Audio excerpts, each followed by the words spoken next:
At 12:30 p.m. on Friday the 22nd of November 1963, Lee Harvey Oswald shot and killed the President of the United States of America, John Fitzgerald Kennedy.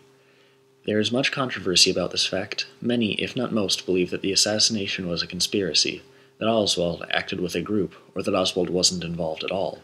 There are many theories, some are ludicrous, and others seem to make a lot of sense, but today we're going to show you the evidence proving Lee Harvey Oswald acted alone, without support from a group. To understand how Oswald killed Kennedy alone, we must first know Oswald's history, so we can understand the way he saw the world.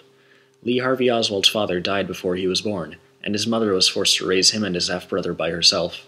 She couldn't always afford to keep them, and she even sent them to live in an orphanage for 13 months, as she had hardly enough money for herself.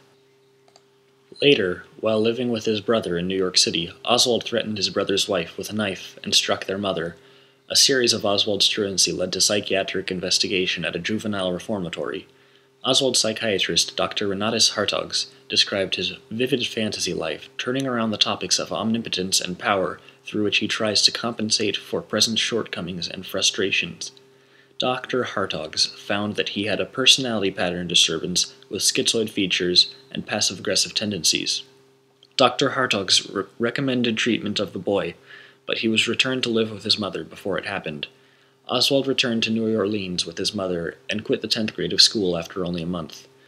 He worked as an office clerk while he waited to enlist in the Marines. By the age of 15, Lee Harvey Oswald claimed to be a Marxist. He heavily read socialist literature, and at age 16 he wrote to the Socialist Party of America for information on their Young People's Socialist League. After joining the Marines and achieving the rank of sharpshooter, which denoted his ability to very accurately fire a high-powered rifle, he defected to the Soviet Union. Throughout his childhood and beyond, Oswald had craved attention.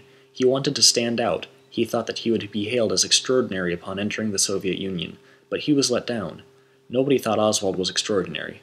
He assimilated into Russian life, feeling the cruelty of an incoherent world. After marrying Marina Prusakova in April of 1961, he and his wife left for the United States. Oswald was let down by the Soviet Union. It was concluded that on April 10, 1963, Lee Harvey Oswald attempted to take the life of General Edwin Walker.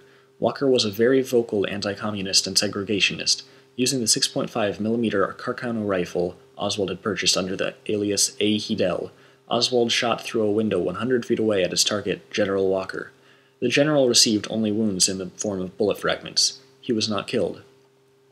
With the history of Lee Harvey Oswald, we now know some very important facts about his personality that would lead Oswald to assassinate the President of the United States, John F. Kennedy. First, Oswald craved attention. He thrived on being different. He wanted to stand out as special, even if it meant being negative. Second, Oswald had personality disorders as described by his psychiatrist, Dr. Hartogs. He wasn't quite together all of the time and saw a distorted view of the world. Third, Oswald was a known Marxist. He disliked the government of the United States and advocated for socialism.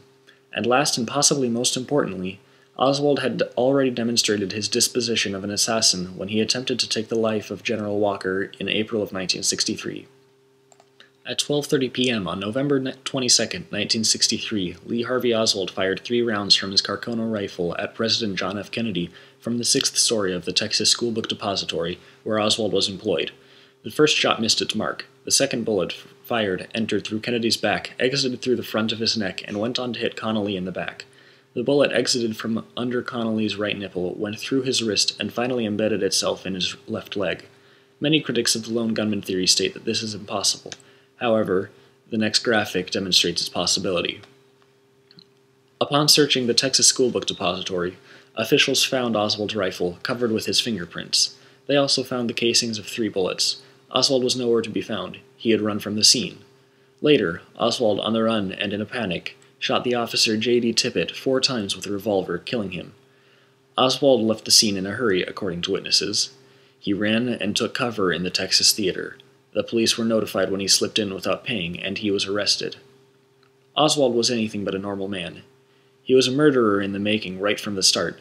That amazing drive for attention created from the lack of it he received as a child, his socialist viewpoints, his disposition to kill, and his mental instabilities all add up and point to the likelihood that Oswald acted alone, without any conspirators, in the killing of the President of the United States of America, John F. Kennedy.